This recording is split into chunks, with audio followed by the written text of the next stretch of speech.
Hi Josh, how are you? I haven't seen you for ages. Hi, Michelle. I'm fine, thank you. Maybe that's because I was away. Really?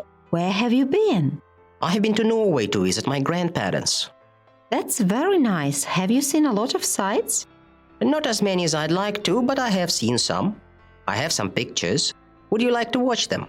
Would you like to see them? Sure, I'd love to. A lot of people choose traveling as their pastime nowadays. Let's see, why do people travel?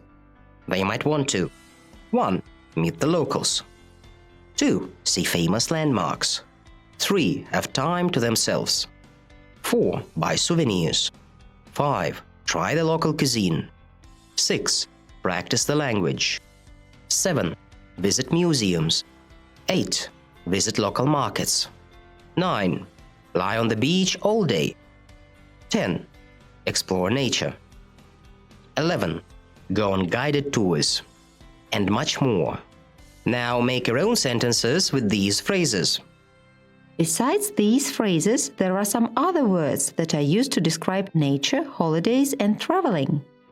They are 1. Native, local. 2. Varied, different. 3. Wondered, wanted to know. 4. Unspoilt, undamaged. 5. Unique, one of a kind. 6. Majestic, amazing. 7. Beneath, under. 8. Snaps, pictures.